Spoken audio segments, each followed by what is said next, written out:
You do that. Okay, so we are recording. Thank you tonight for joining us for the Ultimate Bank. I know that you're excited and we're glad that you joined us.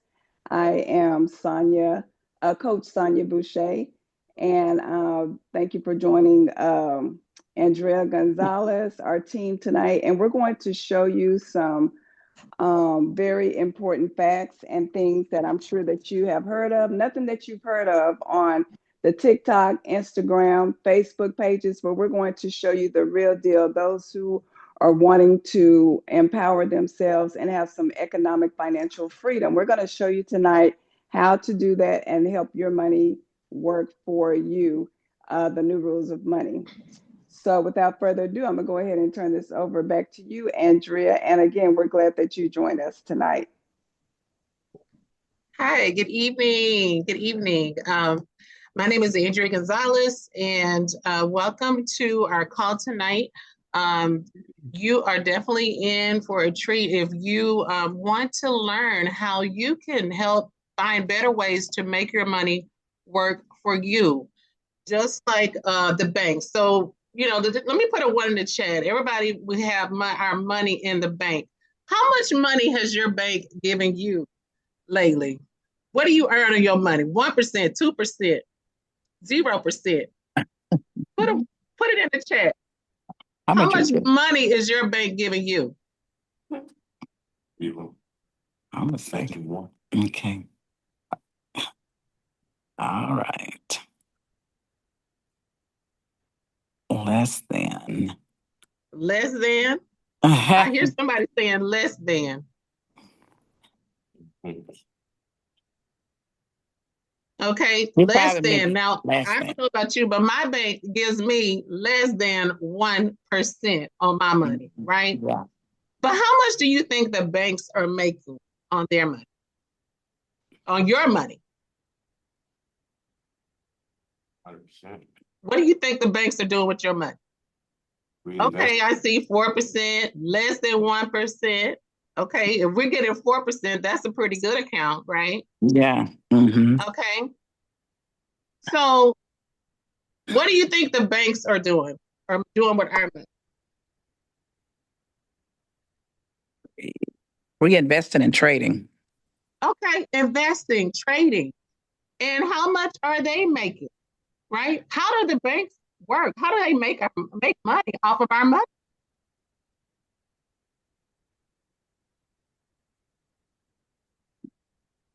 So I'm going to share with you a little video to introduce our session for tonight.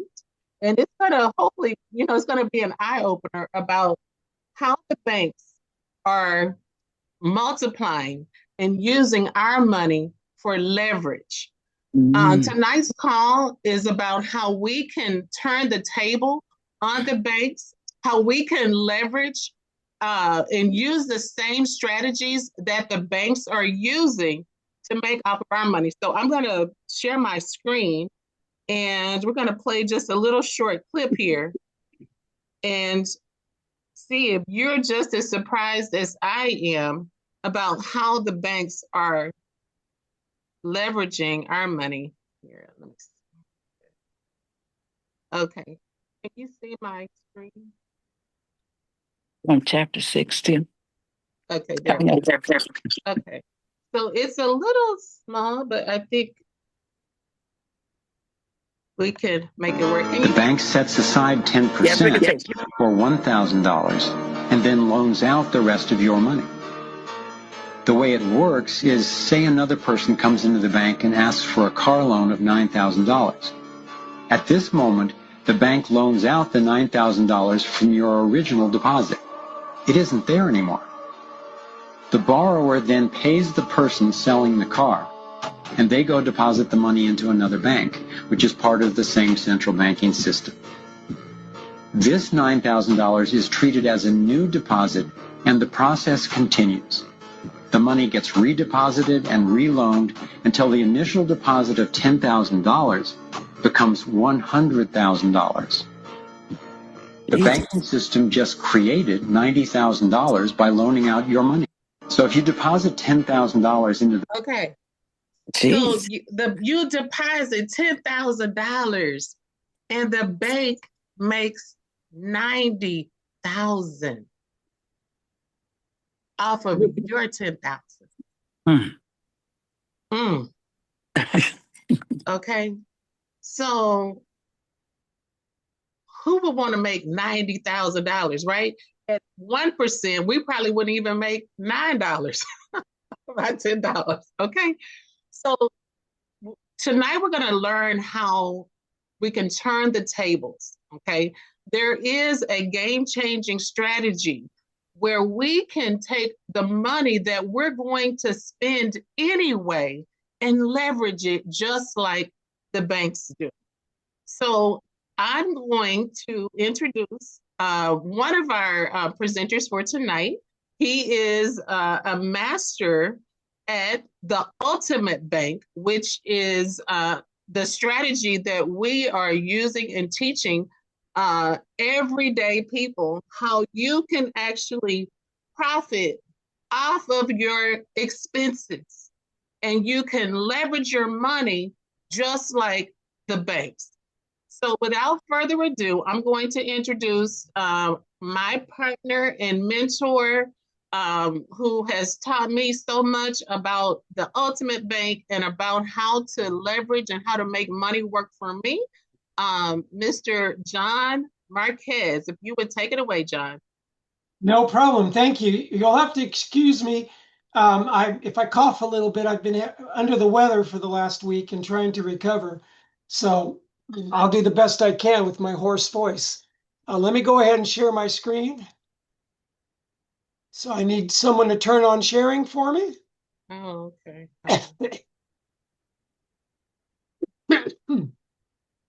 You can share.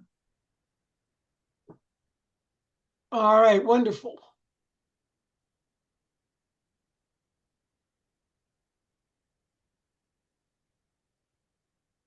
Hold on a second, I gotta tell them.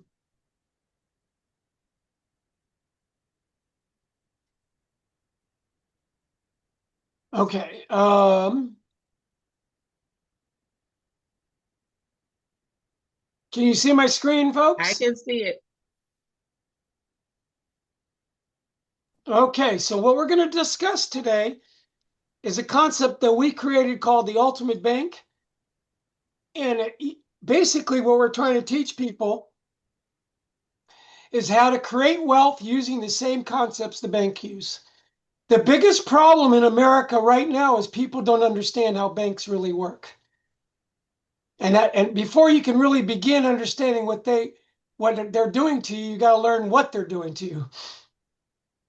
So let's look at a typical banking platform. There's only three things you really need a bank for, ladies and gentlemen. Over here, you're the little consumer over here. And there's three things you do when you go to the bank. You deposit money, you borrow money, and you withdraw money. That's the only three reasons why you need a bank. Now think about that. How much money should the banks make for you being allowed to deposit money into the institution, borrow money from the institution, and withdraw money from the bank? What I'm going to tell you is they make way too much. And America doesn't understand the banking game.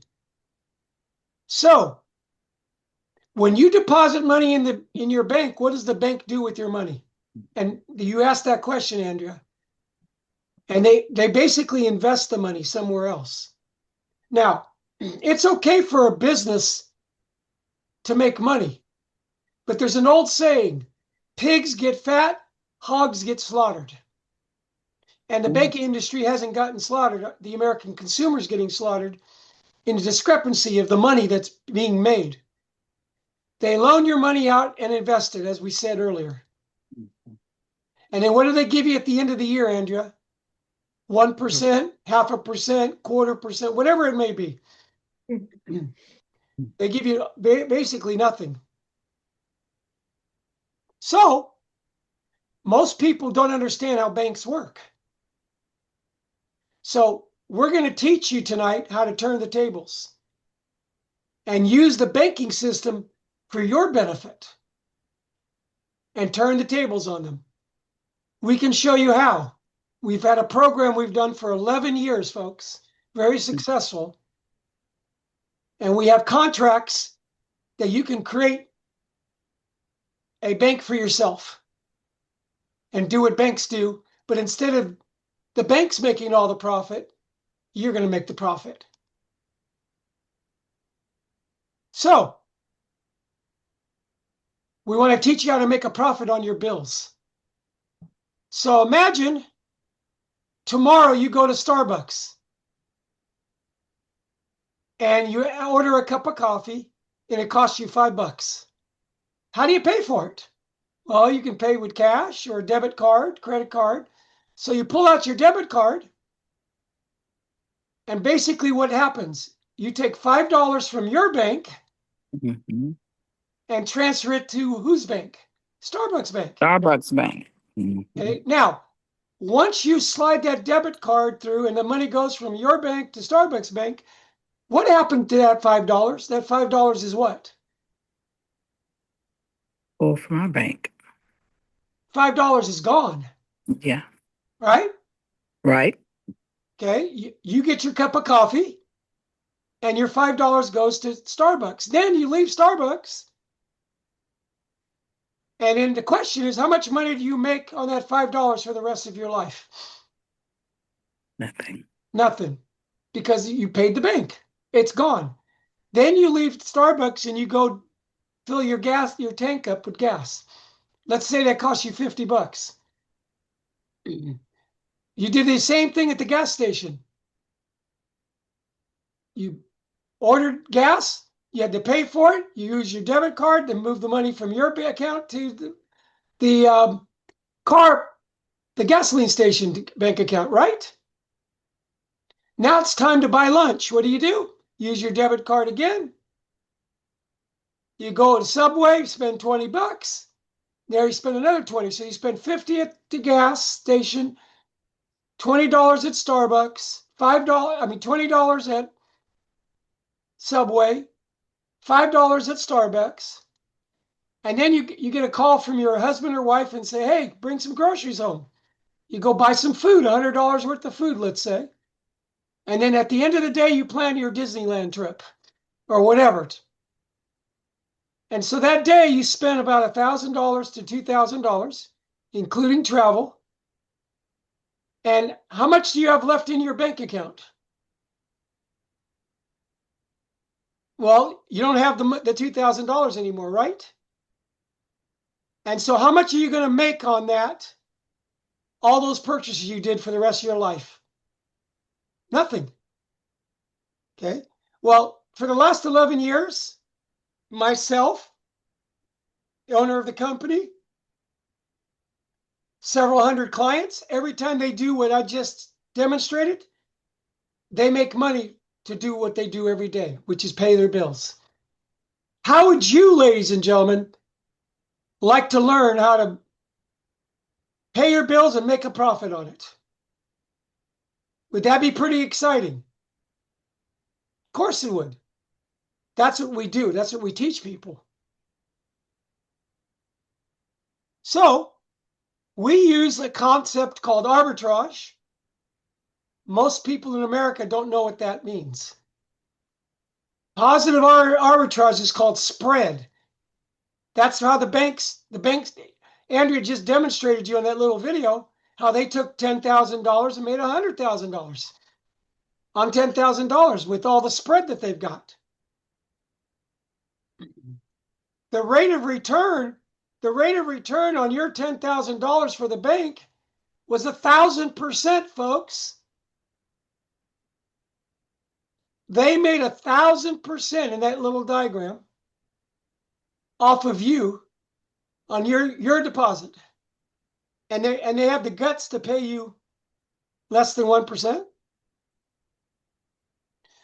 So you need to learn what arbitrage is and learn leverage. Leverage and arbitrage. Leveraging your money. Arbitrage is when the interest you earn is more than the interest you pay. Cost of money. If I can buy money at 1%, and make 2% rate of return while I'm sleeping, I'm making money to sleep. I've created a positive spread. Leveraging is the most effective ways of getting ahead, using other people's money, OPM they call it. So what's a demonstration of how the banking system works? Let's say you're the little blue person over here, Andrea. You walk up to the bank and you deposit $100. It's going to promise you 3%. That's better than what the banks are paying. So you say, hey, that's a good deal. So you put 100% in, they're going to pay you $100 in, they're going to pay you 3%. Now, what do they do with your money immediately? Remember, what do banks do? They invest your money. So then they take your money and somebody wants $100 in a loan and they're willing to pay 9%. So they're going to pay you, Andrea, 3% on your money, and then they're going to take your money and give it to somebody else at 9%. Now, how much does the bank make in this scenario? When you look at the math, the difference between 3 and 9% is the apparent rate of return. So everybody would say 6%. But see, this is where the bank has the secret. When you're talking about making money, we're talking about profit. In the example that Andrea showed, they made a $90,000 profit off of your $10,000. So if you invested $10,000 and at the end of the year you made $100,000, that's a 9,000% or 900% increase. Now, what happens here? We're going to talk about profit. On 3%, that means that the bank is going to cost $3 to do business with Andrea. So the bank's investment is they're willing to give up $3 to take Andrea's money. How many dollars is the person borrowing the money going to pay the bank? They're going to pay him $9. What's the profit? The profit is between what they're going to get and what they got to pay. So if you had to invest, Andrea, $3, and at the end of the year, I gave you $9 back, that would create a $6 profit. You use $3 to make a $6 profit. Now, most people don't understand the math here. The banks are counting that you don't understand the bank. If you invest $3 and make $3 profit, that's 100% return, right? If I invest $3 today, and at the end of the year I get $6 back, I made 100% profit. If I invest $3 today and make $9, which is a $6 profit, my rate of return is 200%. So the rate of return that the bank made in this transaction is 200% off of your money. Now, if we go back to Andrew's example, they're not paying 3%. They're paying 1%. So if they pay 1% and you got $9 profit, that's an 800% rate of return. How does that make you feel, folks, that they're making, the average bank is making somewhere between 100 to 1,800% rate of return off of you? 1,800% rate of return. So understanding the banking system it's called a two-contract system. The question is, whose money are you using and whose money are you getting? So if you deposit $100,000 in the bank offers you 2%. This is pretty easy. At the end of the year, you're going to get $2,000. Now, you want to buy something, or somebody wants to borrow $40,000. So what they do, they just took in $100,000 in the bank, and they're going to loan it out to you, Sheila, and they're going to loan you $40,000 of Andrea's $100,000, and they're going to charge you 10%. So the interest on $40,000 ends up being $4,000. Now, if you look at the spread, ladies and gentlemen, you're making 2% and the bank is making 10% on 40% of your money. It doesn't look like a lot. That's 8% difference, right? The difference between 2 and 10 is 8%. But look at the numbers down below. It's going to cost them $2,000 to make $4,000 on 40% of the money they got from Andrea. If you invest $2,000 and you get back $4,000, that's 100% rate of return. So they're making 100% rate of return on 40% of the money that Andrea gave them. And they still got the other $60,000 to give to somebody else, Andrea. It's insane. It looks like the bank only makes 8% on 40,000, but they really made 100%. It's math, folks. The bean counters know all the math. The banks are whipping our butts. So there's two things we need in life. We need the banks to run money in and out of, and we need insurance companies. So by utilizing insurance companies and the concepts of leveraging and arbitrage, we're able to create a banking system to where every time you spend money, you have the possibility of making money for the rest of your life, compounding. And once you get into after 10 years in the program, you start making 20, 25% rate of return on your money to pay your bills. It's crazy. So make money on the money you are already spending anyway. So you don't have to come up with the money for your bills because you already have the money. You just got to build the bank and follow the system. The ultimate bank allows you to control your money with liquidity, flexibility, and more importantly, what bank will give you $500,000 if you get sick? So Andrea, tomorrow, let's just say you bank with Chase. And Andrea suffers a heart attack. She walks up to Chase and says, "Hey, Chase, I suffered a heart attack, life-threatening. I'm still here. Yay."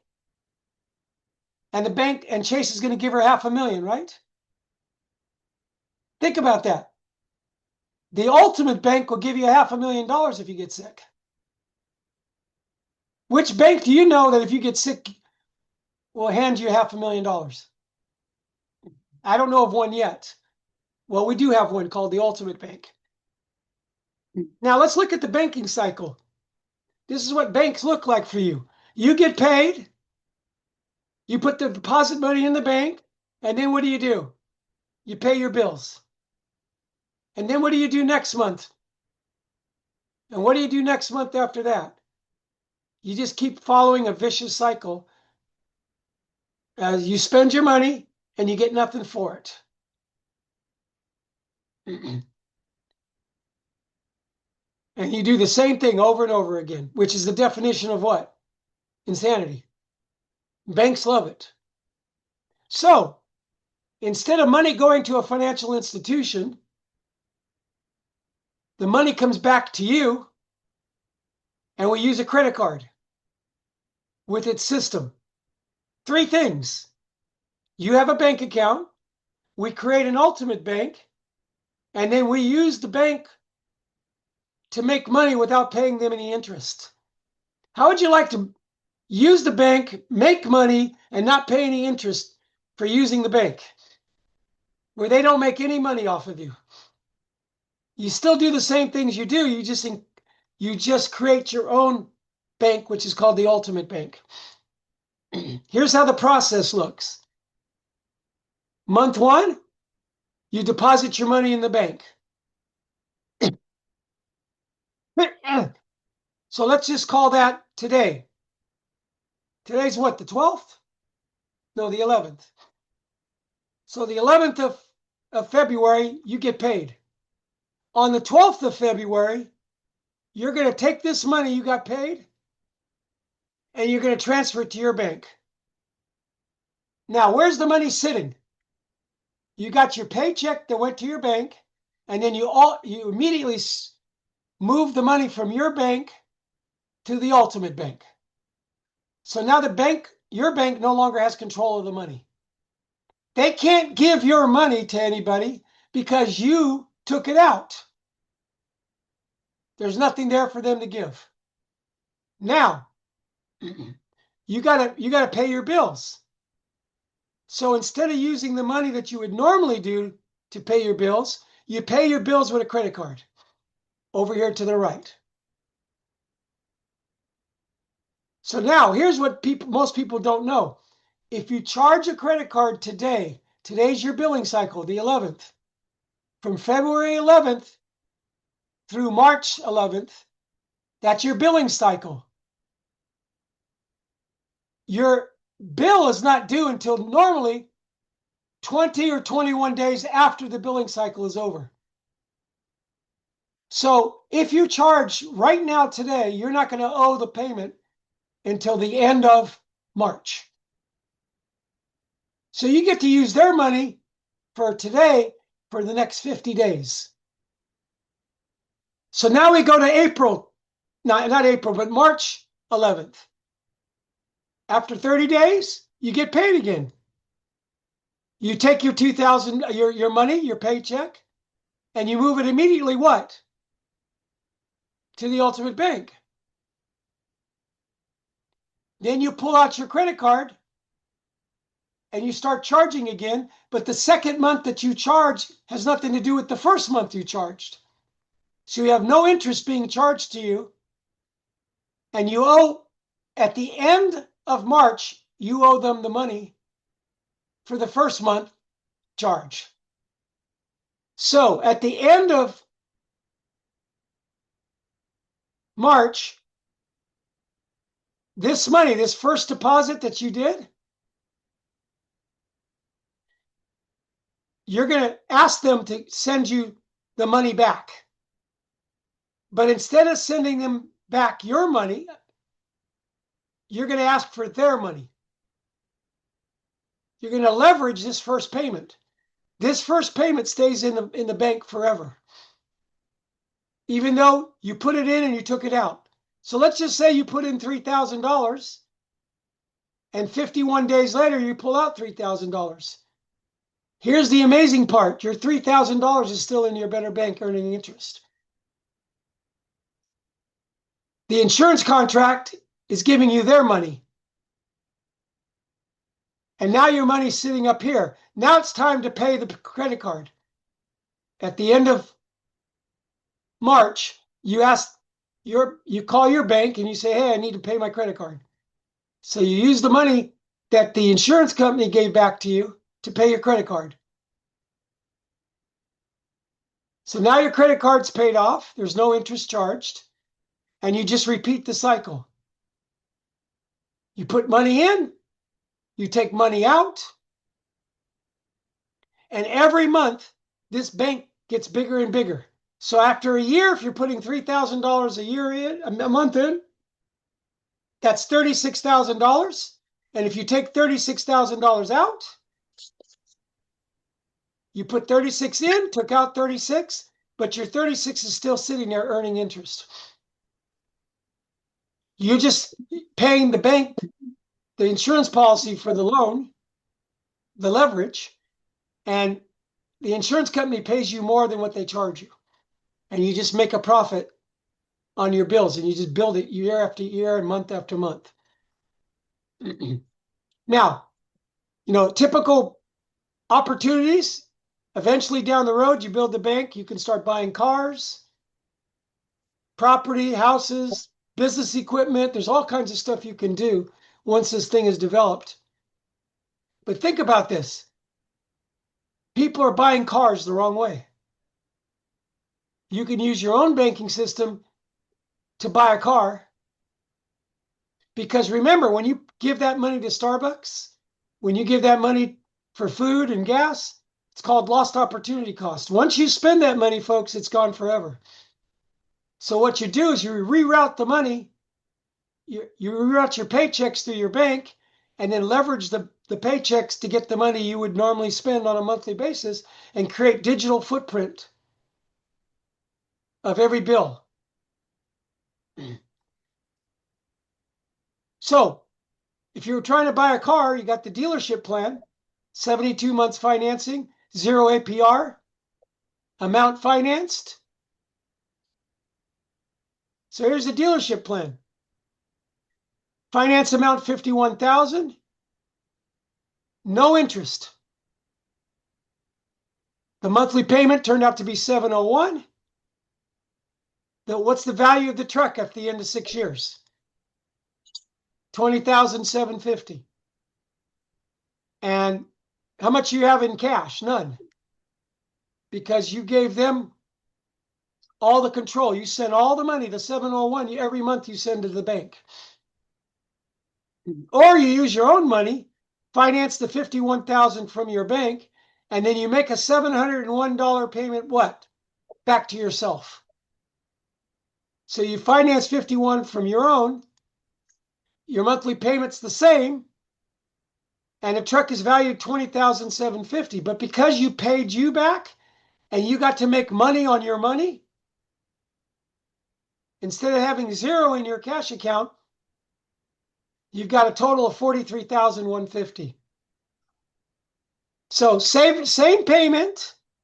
The difference is the equity value of your plan is you got $43,000 in your bank, plus you got $20,000 of worth your car, versus a 0 interest 60-month finance plan where you have $20,750 in your car and you have 0 cash. Now, if you're going to spend $701 a month, which of the two sides would you want? The one that gets you an additional $43,000 or the one that gets you 0? That's because people don't know how finance works, don't know how to do their own banking. And we show you how to do all this stuff, ladies and gentlemen. So we want to teach you how to break the cycle of going into debt to buy nice things. You can do these programs to buy your home, buy houses, pay off debt, pay taxes. It's a whole multitude of ways that you can utilize the program. But tonight was an introduction. So what I'm going to do is play a quick video, kind of see the money going in and out, help you make a little bit more sense, and then I'll turn it back over to you, Andrea. Well, hi there. If you're watching this video, I bet 2 things are true. 1, you're alive, and 2, you have expenses. But do you know how much those expenses are worth? Did you know that you could turn all of your expenses into cash income? That's right. And if you could actually leverage your expenses into a revenue stream, how quickly would you want to learn how? I mean, what if you had been compounding 3% earnings on all your expenses since you were 18 or even younger? How much money might you have today? What if your ability to start earning an average of 3% on every dollar you spend was right here today, and the results could be an additional $50,000 or $100,000 per year in retirement income? If that had your attention, keep watching, and I'm going to show you how. You see, just one little change in how you choose to flow your money out of your hands and then to others is all it really takes to open up this additional income stream. One small change, huge results. Want to know exactly what that one small change is?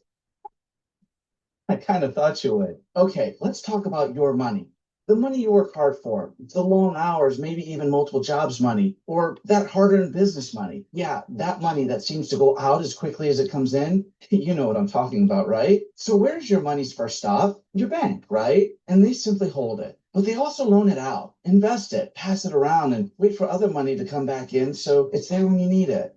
I mean, you know they don't have your money in a box or in the vault with your name on it, just waiting for you to withdraw it. You just swipe your card and ask it to go to the merchant, right? No, it just sits there on their bank rolls, their ledger, and they just account for it. And because people like us don't know any better, the banks hold us hostage by just keeping track of how much they need to keep available. All the while, they make lots of money with all of our money. Yeah, this game is starting to make a lot more sense now, isn't it? See, it's one of the biggest reasons we're not getting ahead, but don't worry, it all stops now. I'm going to teach you how to play the game to win. Now let's talk about a typical banking flow of money. You work hard, and when you get paid, it goes straight to your bank. Let's call that bank your primary bank. So what if you gave the primary bank a bump to the right and put your own personal bank in first place? What if you own, let's just say, the Bank of Me, and the expenses part of your revenue took a brief stop in your bank? Now, after a very short stay at the Bank of Me, your money would then go on to your primary bank so you can begin to distribute money to pay those expenses. Just one little change, but since your money was parked in your bank first, you actually position yourself to make an average of 3% on all the money you move from your bank back to the primary bank. And that's how you convert expenses into revenue. It's a tried and true banking strategy rooted in the arbitrage model, and I bet you're wondering just how it all works. Well, that's what I do. I show you how to use particular and specific financial tools so that you can have your own personal bank. That means your car payment, rent, or mortgage, food, your clothes, those really nice shoes, credit card payments, your spa and salon, gas for your car, daycare, utilities, that's super care, vacations, birthdays, education, medical expenses, student loan debt can all be positioned to earn revenue. Now, although I tried, I know I didn't list all the possible expenses. Just know that if it's an expense that you paid after your money went into your personal bank first, you position yourself to earn revenue on that expense. That one small change makes a huge difference in how you cross the financial finish line. And the sooner you start earning money in your sleep, the sooner you reach those financial goals. We've all heard that wonderful piece of advice that says you have to learn how to pay yourself first. But how many of you really knew how to until now? If this is all starting to make some sense, get back to the person who shared this video and see if your own personal bank is ready and waiting for you. Okay, folks, thank you very much. I'd like to turn the time over back to Andrea. Thank you so much. So let me stop share and give it back to you, Andrea. Okay, thank you, John. I don't know if you can hear me. I had a technical difficulty, so I had to switch to my phone. But yeah, so life-changing. Thank you for that. Next up, we are going to have some actual real-life testimonials. We had Pastor James Bird, but he had to hop off, get ready for Bible study. So I'm going to actually turn it over to Brian Ermeyer. And he is going to give you an actual, demonstration of how the bank has been working for him and, walk you through the process in real time. Brian, are you there? You ready? Greetings, peace and prosperity, everyone. Mic check. Can you hear me? Yes. Awesome. Great job, John. I always get excited watching you do the presentation as if it's just my first time. Now, here we are 3 years later, and just let everybody know, I met John through a mutual business partner about 3 years ago. By trade, first and foremost, my name is Brian Ermeyer. By trade, I'm an electrician. I'm an inventor. I'm also a serial entrepreneur as well as a social media influencer. I met John through a mutual business partner, which was also an agent, and all I cared about was listening more about the bank. It wasn't a hard sell for me. I immediately got it, and I've been working that thing. Okay, when I tell you I've been working that thing, I've been working that thing. All right, it's a wonderful thing. And not only have I been able to enjoy it, but I've at least brought over 45 other people to the product. Okay, so being able to personally make money off the product is one thing, but being able to bring 45 other people to enjoy it as well is a wonderful thing. And I was able to do that in my first year. Mainly because I have the product and I actually show it through my social media platforms. I am transparent and I'm also a financial strategist. So I've leveraged credit more ways than most of you people can imagine. Okay. I've done some things you probably didn't even know was possible when it comes to credit.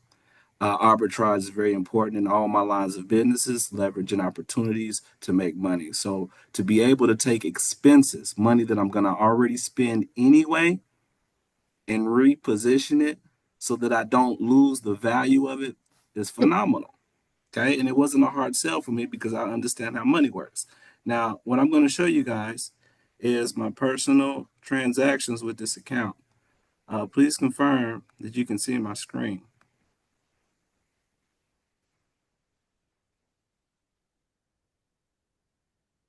I can. Awesome. All right. So I obtained one of these policies around October of 2023. Made the first payment right after the application was approved around November of that year. Now, I intentionally got this policy towards the end of the year, so The full year, I'll be ready to really start working this thing. So that's why you see that large payment of $6,000 into this account. All right, now notice the dates on here. Here's January 30th, the following year. First loan was taken. All right, February, premium payment. February 15th, loan taken. March 5th, premium payment. March 18th, premium payment. April 5th, premium payment. April 26th, loan taken. May 2nd, premium payment, $15,000. On the 5th, they had a return payment. They tried to pull money from the wrong account. May 24th, another loan taken for $5,000.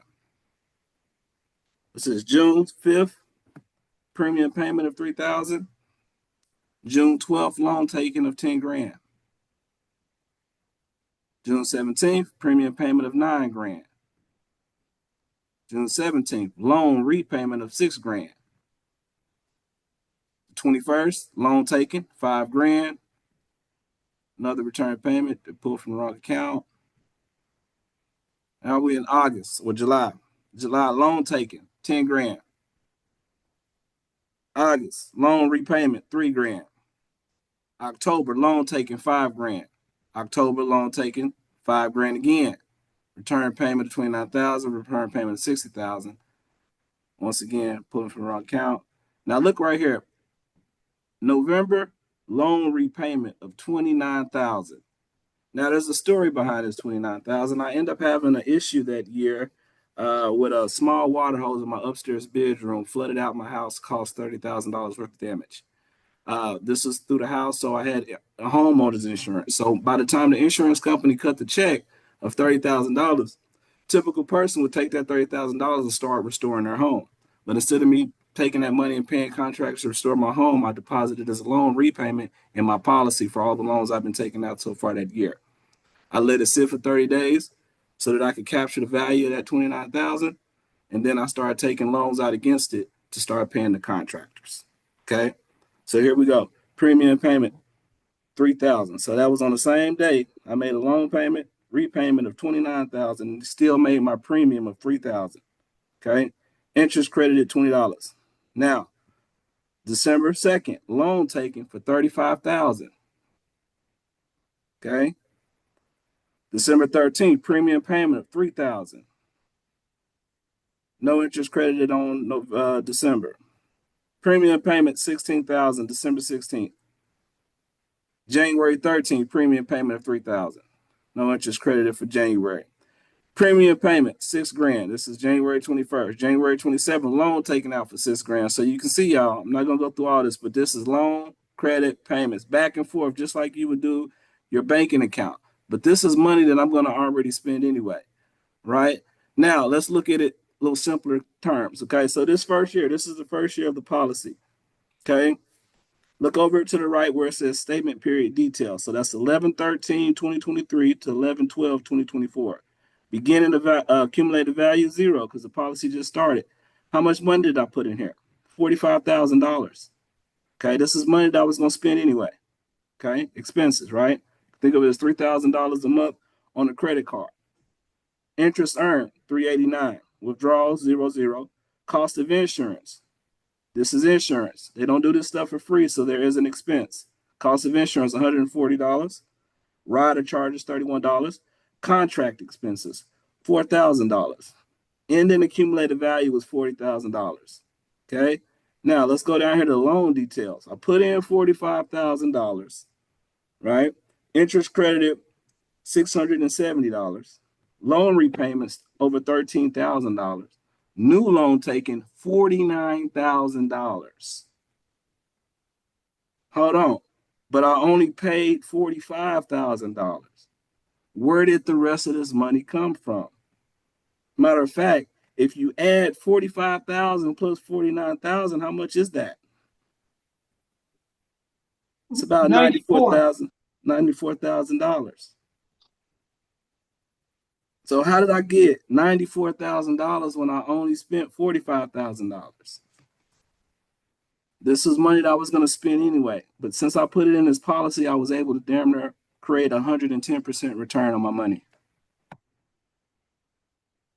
Now let that marinate for a minute. All right, that's the first year. Now let's look at the second year. I'm not even talking about the systematic allocation because this don't matter to me. I'm more worried about what I'm doing over here with this dollar. I'm basically spending the same dollar twice.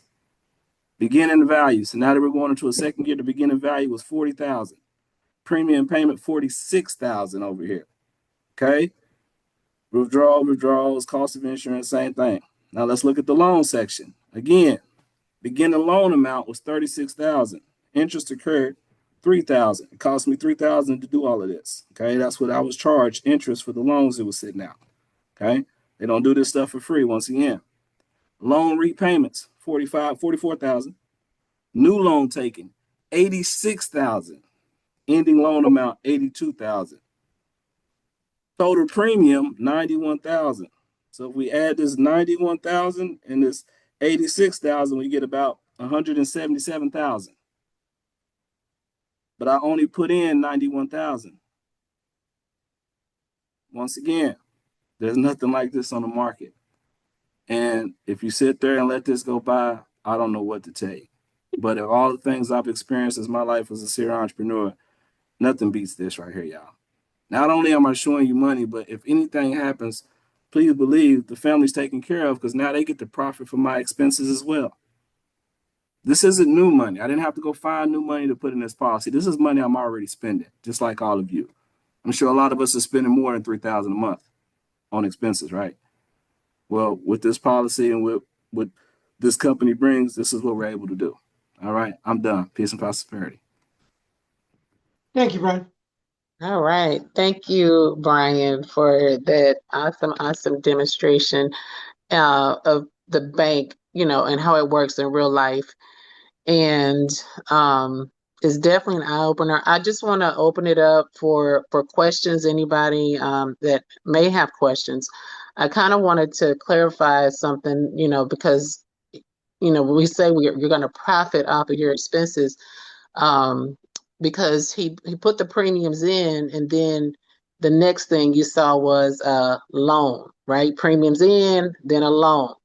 So, so either John or Brian, if you want to talk about maybe why the loan, to access the money, like how does that loan work within this strategy? Well, typical, if you have a secure loan with a bank, you typically give them a deposit and they let you leverage it to get a loan, okay? To give you the same money with an interest fee so that you can build and establish credit. Well, in this policy, you're able to do that. You've seen I made some loan payments, but I'm not technically required to pay any of the loans back. I put money back in there because I don't want money sitting in a bank account. Why would I want to sit in the bank account when I can have it in this policy where it's working for me versus the bank? Just on what John showed you on how the banks make all the money because of our deposits. Well, I'm not only making money off my own deposits, but I'm giving living benefits, and I'm also having money that's passed on to my offspring. So being able to leverage the money is what I'm doing by taking a loan. I'm leveraging it. Okay, that's the arbitrage. It's just I'm not going to the bank to do it. I'm doing it within a properly structured insurance policy. Yeah, absolutely. And when you take a loan out from the insurance, insurance policy, you're not taking a loan on your money, right?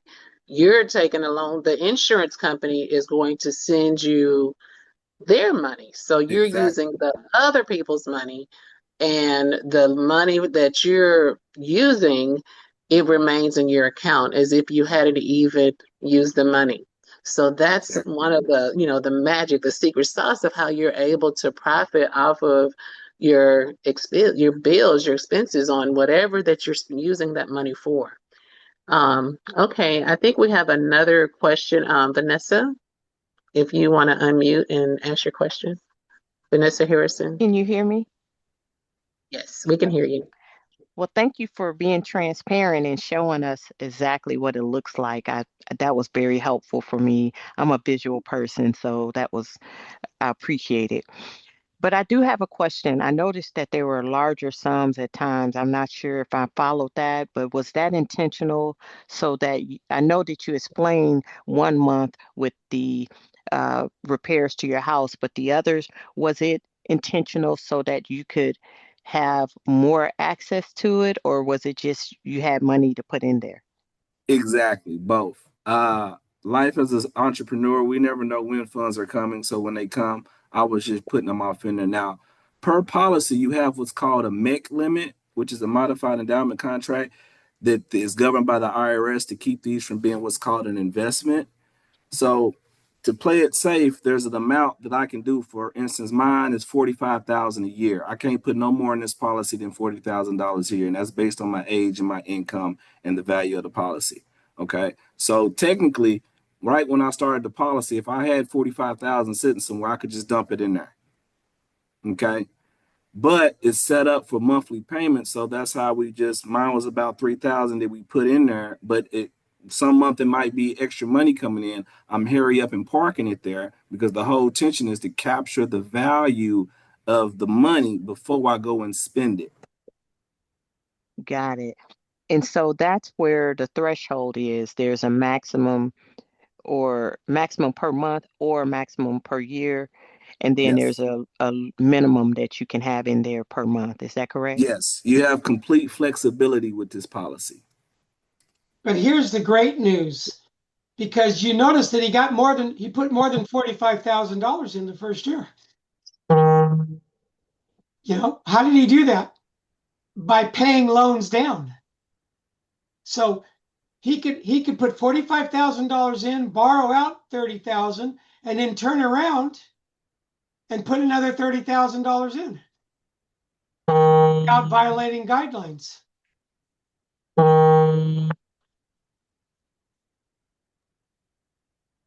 Okay. So do thank you have you. to time that just right, Brian, based on that strategy that John just explained to make sure? Well, you just keep track of your payments of what you put in and what you're taking out. I know my limit is 45,000 a year. So my goal is to put it in there as fast as I can so that I can take it back out and borrow, and I can put it back in there and just work it back and forth, back and forth. Okay. What would you say to, a lot of our younger crowd, they want money to grow like really, really fast. And again, this is not about, it's about Not about repositioning your fast. money. Not Right. about fast. You got to build a bank. If you put $100 in and you take out 100, you have nothing left. So you got to put more in than you take out. And over it takes about 7 years to start getting the machine to really work. But if you can get to about the 10th, 11th year, the average rate of return is going to be somewhere near 20% after 10 years. It's not a get rich quick. But here's the problem. If you don't do it at all, you don't get rich. Pay your bills. The key is you spend money every single month, ladies and gentlemen, and it's money you'll never see ever again. So why not spend it like you're gonna spend it anyway? Create the program with the bank at the same time. It's not about the rich. It's about creating a system that makes you a 20% rate of return later off of doing what you're going to do every day, pay your bills. So you either do this and make money, or you end up just like everybody else. You don't make any money off the money you spend. It's your choice. Yes. Thank you. That was good. I call it the no-brainer. That's good. Okay. All right. Are there any other questions?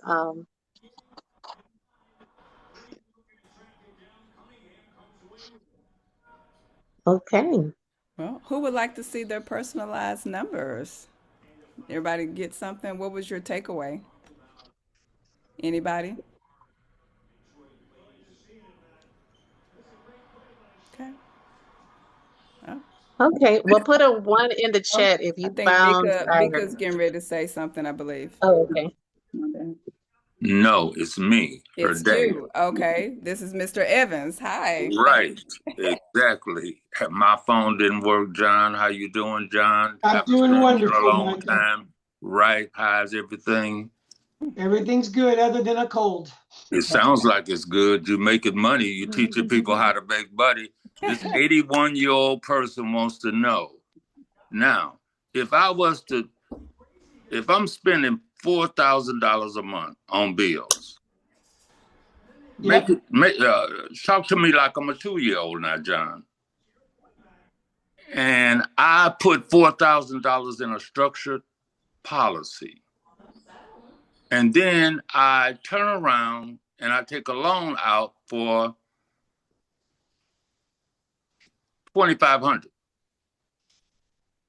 which leaves me $1,500. Right. And then I pay my bills with that $4,500. Right. Right. Then soon as I get some more money, the next month, throw some in there. I'm on a fixed income, John. Remember, I'm 81 years old. Soon as I get my pension check, my VA check, throw my VA check back in there again. Okay. Can I work this thing over and over and over with my VA check? You could technically, but on an 81-year-old, it's not going to work very well. Why? Because of your age. Oh, John. Because of the mortality. The mortality, first of all, you have to qualify for the insurance policy. And being a male and being at 81 years old, it would be very costly to do it. Too old. Too old. X me out. Okay. Now 75 is usually the cutoff. Okay. In theory, if you were 75 years of age, that your question is absolutely right. Okay. The way it works is if you're doing it on a monthly basis, you need to put in 25% more money than what you were taking out. That's all. Okay. 25%. Oh, okay. Okay. So if you're putting in, so for example, just to keep the numbers simple, let's say your bills are $3,000 a month. Okay. You multiply $3,000 a month times 25%, that gives you $750. Okay. So you would put in $3,750 and pull out $3,000 every month. Okay. You can't put in, again, if you put $100 in the bank and you take $100 out, what do you got left? Nothing. Nothing. Zippo. Right. So you got to build the bank, which takes about 7 years to do. Okay. So you put in 20% more than 25% more than what you're taking out. At the end of 7 years, you can now put in 100% and take out 100%. Okay. Now, second question. What if I do this under my granddaughter's name? That is totally possible. Okay. She's only 17, John. Right. She's a senior in high school. Well, do you have more than one grandchild? What did you say, John? I didn't hear that. Do you have more than one grandchild? Yes. Okay. Well, you might need to use 2 to get it done. Why? Because the amount of insurance that they would get for $4,000 a month. Okay. And $4,000 a month on a 17-year-old is going to give him $4 million worth of life insurance. I don't think they're going to let you give your 17-year-old $4 million of coverage. Oh, okay then. Okay. I see what you mean. Okay. So we split it. Sometimes you can split it with your children, your grandchildren. We just got to make the numbers work. Okay. Thank you, John. No problem. You cleared some stuff up. I'll be back at you to clear more things up next time. Okay? No problem. Okay, John. Okay. All right. Well, thank you that was a great question. And so if there's no more questions, this concludes our call. But as you see, there are, John makes it seem and look, so easy, but you have to structure these policies, you have to structure them properly. So, that's why, we would encourage you to, get with the person that invited you to the call, and then you can, take a look at your individual situation, and and we can look to structure, to strategize, to come up with a plan for you and, your particular situation. Did anyone else have a question? Dana, did you have a question? I have a question, Andrea. Oh, you do? Okay. Yeah. So for all of you that are on the call that are new, looking at this, I just want you to answer one question. Do you want to make a profit on your bills, yes or no? Because you're going to spend the money with or without our program. That's the question that you need to ask. Yes. If you're going to spend the money, then there's no reason why you shouldn't take a look at the process. Right. I would expect 100% of you to at least look at the process. Is somebody willing to admit to us what the drawbacks to this? What's the downfall? You don't do it. That's the downfall. Good enough. I'm sorry. I think I was talking over my husband. Go ahead, babe. Yeah, I just want to know, what is the form that we'll get that we have to submit? It isn't a form. Basically, it's analysis. Kind of a 300-foot look at your finances, where you're at today, and whether you can afford to do this or not. There's only one reason why you wouldn't be able to, two reasons why you couldn't do this. One, you couldn't medically qualify for the policy. And two, you don't have the extra 20% for your bills. Remember, these things can be structured. You don't have to cover all your bills. If I could cover $1,000 a month of my bills and it only cost me $250 a month to do that, I would do that. You don't have to try to run all your bills through it. It's, are you making any money at all on what you're doing? Every time you guys buy groceries or food, you have at least $1,000 a month that you're spending. All you would need is an extra $250 a month to do the program. I'd rather make something on my bills than nothing. And eventually you could build up and get a second one, So it's very flexible. So I think on that front, that makes sense. I think if one already is trying to manage tax liability, right? And if I'm trying to understand, how will the additional benefit affect one who's already trying to manage a tax liability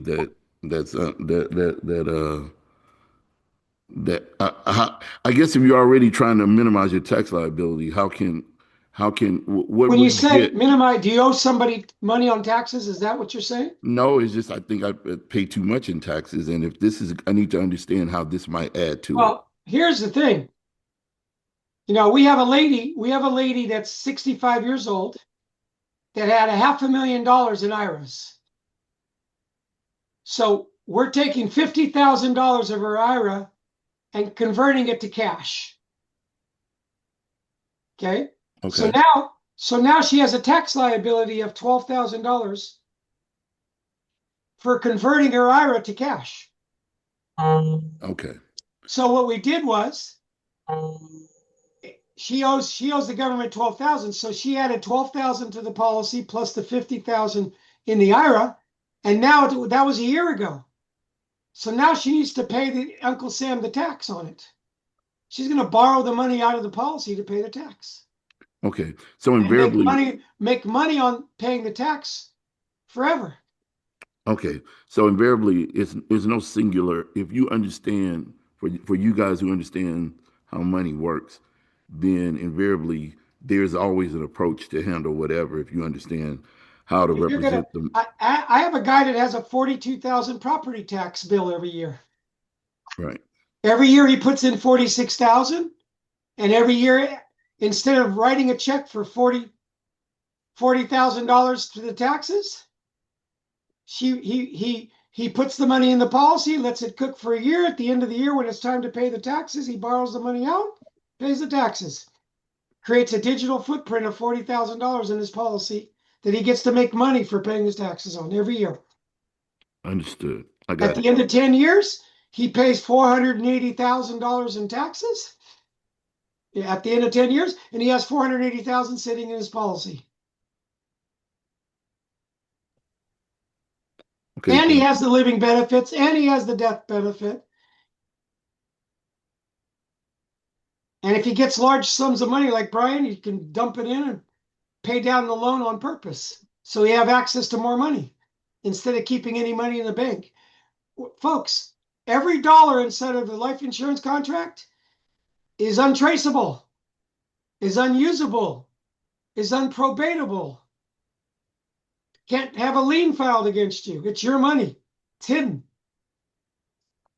Every dollar you have in the bank, anybody can take from you, including the fraudsters. Amen.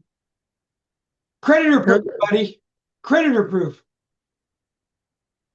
Okay, so are there any other questions? Did we answer your question, Dana, Vanessa? Sure. Thank you. Yes, I appreciate it tonight. Thank you, Andrea, for inviting us. Yeah, awesome. Thank you. And thank you, Pastor Barbara.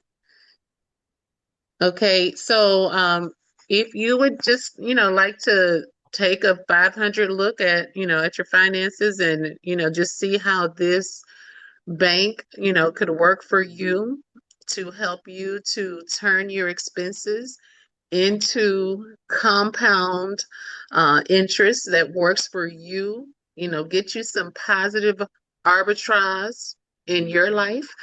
Then just get with the person that invited you to this call, and we'll be happy to, to work the numbers and get you started with your bank. Thank Y'all you. have a yes. Andrea, are you available immediately after this call for a quick Sure. question? Okay. Thank Yes. you. Okay. All right. Okay. If there's no other questions, the call is over, and we'll reach out. Just reach out, and we'll be here for you. Bye, everybody. Bye. Thank Great you. questions. Great crowd. We'll talk to you later. Bye. Okay. Thank you all. Appreciate your time.